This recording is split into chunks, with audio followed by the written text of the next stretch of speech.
I found this website that is a Project 2025 tracker. It tracks the things that they're doing in this administration, in this regime, to make Project 2025 a reality.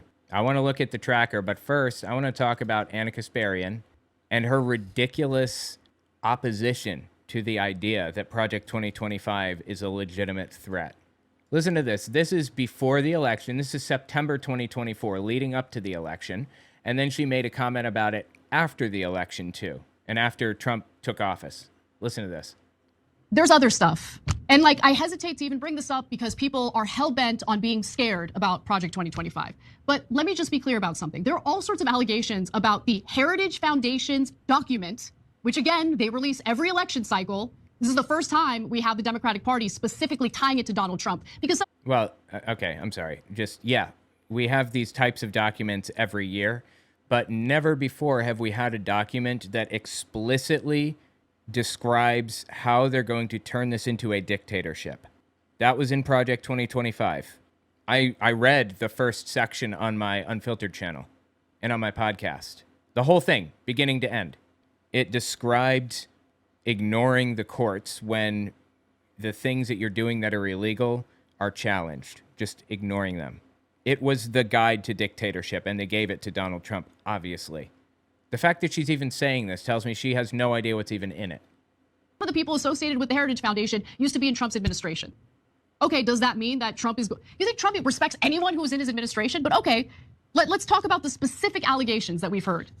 I didn't believe that Project 2025 was a threat because people who were in his administration wrote it. Had nothing to do with that. It's a fact that, as she said, they release these things every year and the presidents follow them because they're think tanks. You think the president has the time to sit down and write out exactly what he intends to do and all that other shit? No, he has teams of people brainstorming and figuring out what the best way to, do economic policy would be or whatever. And then handing him a guide. This has happened since day one, practically. Handing him an explanation of the choices that he has and the ones that they think would be the best for the country. Happens on the left and the right. And I don't have a problem with that, with them writing up a guide for this. That's fine. But this specific guide was f***ing psychotic. And again, now is being enacted. It was a guide to become a dictatorship. Flat out. About what's in Project 2025, which is a 900-page document. The media knows that most Americans, they don't have the bandwidth to sit down and read a 900-page document. So they get to say whatever they want about it. They get to claim that it includes all sorts of things that it doesn't even actually say. It does, actually. I read the first section on air, live, with people, and edited out, edited it down to be shorter, more concise, and released it on my Unfiltered channel. It did say those things. It absolutely did. So for instance, Vice President Harris said on July 23rd that Project 2025 called for cutting Social Security. It was not a one-time mistake. She also said at a July 11th, 2024 campaign event, Project 2025 includes a plan to cut Social Security. If I'm not mistaken, and I could be, so I'll check into this, but I believe what it said was that the plan was to restructure entitlements to pay off the federal debt.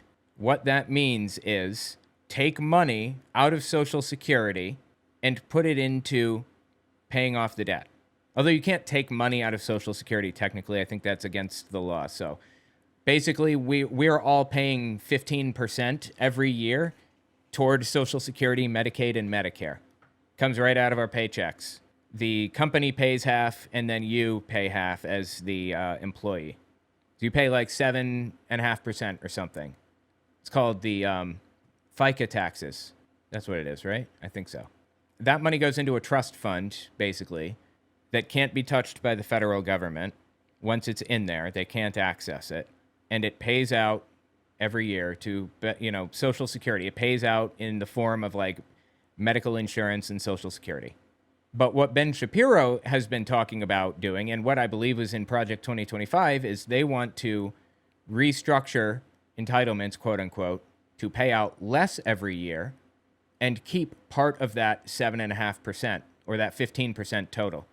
Put it into the same bank account and use it to pay off the debt. So I guess in the strictest sense, they probably didn't say includes a plan to cut Social Security, but that's literally what's happening. Social Security is complicated. You know, you have a cap, an age cap. If you retire at, I don't know the ages now, if you retire at 62, then you can take like 75% of your Social Security benefits. If you retire at like 65, you can take 80%. If you retire at 70, you can take 100% or something to that effect. I don't remember what the numbers are. By removing that bottom number, you can't retire at 62 anymore, and making it so people can only retire at 65 and get 80%, you are cutting Social Security. That is a cut. You're preventing people from getting money that they're entitled to. Well, NewsGuard, which does a pretty good job in fact-checking these types of claims on both sides, took a... I'm sure, totally. NewsGuard? Who the fuck is that? Took a look, and they found out that the Project 2025 policy playbook titled Mandate for Leadership, the Conservative Promise, does not even mention any proposed changes to Social Security. No, I don't think that's the case, but again, I'll look it up. Actually, maybe I can fact check it now. Hang on. Yes, Project 2025, developed by the Heritage Foundation, proposes significant changes to Social Security, raising the full retirement age. That's what I was referring to. It suggests increasing the full retirement age from 67 to 69. That is a cut, because the average lifespan is, I think, 78 right now. So they only have to pay out, if they raise it to 69, they only have to pay out for, on average, 9 years.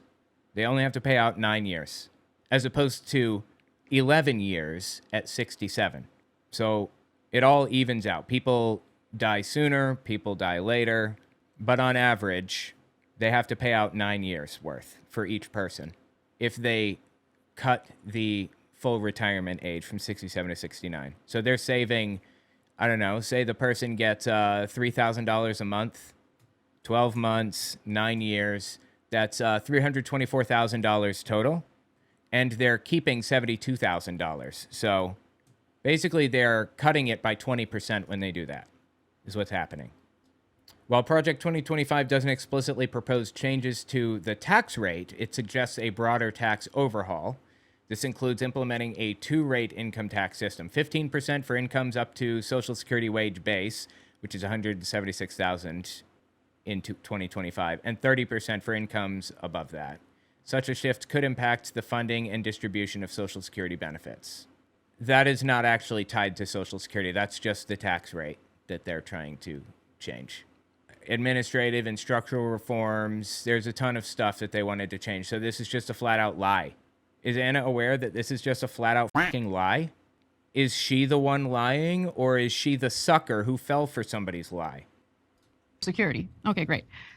Left-leaning news outlet, thegrio.com, advanced the myth that Project 2025 proposes banning Muslims. The mandate for leadership includes no mention of a Muslim ban or any religion or ethnicity-specific entry ban. Let's find out, shall we?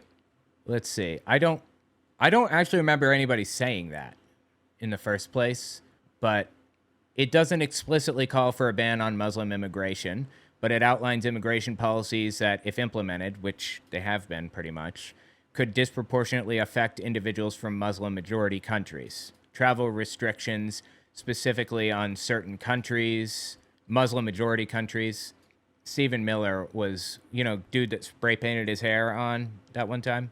He was one of the architects in Project 2025 and of the Trump administration's immigration policies.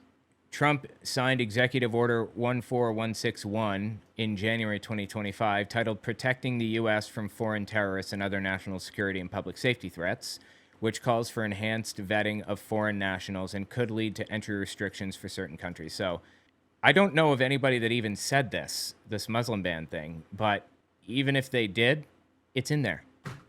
What the f*** are you talking about? It's there. So after Project 2025 is very obviously being followed, right, by the Trump administration, she comes out here and says this. We're going to look at the tracker in a second. We'll look at it at the end here. Listen to what she said. This is February 16th, 2025. So this is a month into Trump's administration. And it was clear that he was in full dictator mode at this point. Both Politico and the New York Times are now reporting that Donald Trump is unlikely to implement Project 2025 as the blueprint for his second term. What the f are you talking about? First of all, did they even say that? I doubt it. And second, he did. He did. Up to that point, he had. You know, Project 2025 is basically just a guideline for what to do in the first 100 days. That's up now. He's going to continue pushing those policies, but it was a plan to establish a dictatorship in 100 days. And then it had a whole bunch of ideological nonsense about hating trans people and stuff like that. His administration, and he is instead opting to work with a completely different right-wing think tank called the America First Policy Institute. Okay, I think he's working with both of them, first of all. And second, America First Policy Institute is a Nazi organization. Like full-blown, self-avowed, Sieg-heiling Nazis. It is the Nazi party in America. I believe headed up by Nick Fuentes, or heavily influenced by him or something. Now, the Heritage Foundation penned the 900 pages of that policy book for Project 2025. They penned it before Trump was even the nominee for the Republican Party. Yeah, because it didn't matter who the Republican was going to be. They were going to pick up Project 2025. And all of the reporting around that I had debunked, but people didn't believe me. But she didn't debunk it. Now that the election's over, it looks like the media is willing to admit, yeah, looks like Trump's not going to do Project 2025. But what the f are you talking about? Where did you get this? You got gummy bears in your ears? You missing what's happening right now? Sorry, I love that saying. It's one of my favorites. And do you have a mouse in your pocket? I try to fit those in everywhere I can. Take a look at the this tracker here, Project 2025 tracker. All right, so Project 2025, page 104, Department of Defense. Use of public monies for transgender surgeries should be ended. Completed.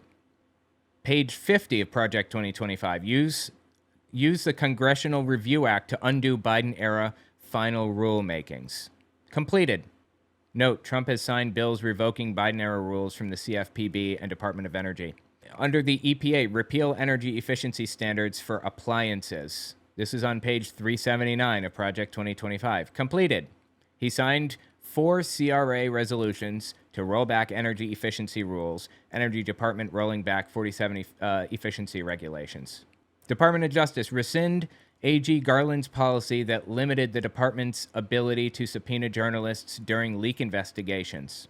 Page 214 of Project 2025 completed. AG Bondi revoked a policy that made journalists' testimony and phone records largely off limits to investigators. I mean, let's load more. We've got 300 things that have been completed so far, I believe, or at least partially completed or in progress. Like they have, you know, plans to do this that they've explicitly laid out, but haven't actually finished doing it yet. Let's see. We just pick a random one here. Repeal of the Antiquities Act of 1906, page 532 of Project 2025. They did it. Restore the exemption of the roadless rule on Tongass National Forest. Page 531 of Project 2025. They did it. Reinstate Trump's limitations on Endangered Species Act's definition of critical habitat. In progress. Page 524 of Project 2025. Some of these are not started. Some of these are in progress. Oh, you know what? I may have said one was done when it might have been in progress or not started. But the point is that he's accomplished a huge list of these things, and they've started on the rest. White House, cut off government contracts to entities that enforce a woke agenda, quote unquote. In progress. That's very obviously in progress. Page 48. I remember reading that with the audience. You know, interestingly, you can actually, God, you can filter this by like agency. You can filter it by like who it affects, LGBT or whatever. Intelligence community, 5 objectives completed out of the 10 that they were working on. Department of Defense, 62% completed, 13 objectives. 18 objectives for the Department of Justice, completed, 61%. They're doing it. They're doing it. You cannot possibly say they're not doing it because it's being done. Commodity Futures Trading Commission, 1 objective, done. U.S. aid, 6 objectives, done. Here are U.S. aid's objectives. cut budget of U.S. aid. Rubio said 83% of U.S. aid contracts have been canceled. This is page 254, Project 2025. Rescind U.S. aid policies that address climate change and help countries transition away from fossil fuels. Completed. They did it. That was page 257 of Project 2025. I'd never heard of U.S. aid before. And suddenly they're like all over the news because Elon Musk is like forcing people, like physically forcing them to leave and not work there anymore and just cutting off their paychecks.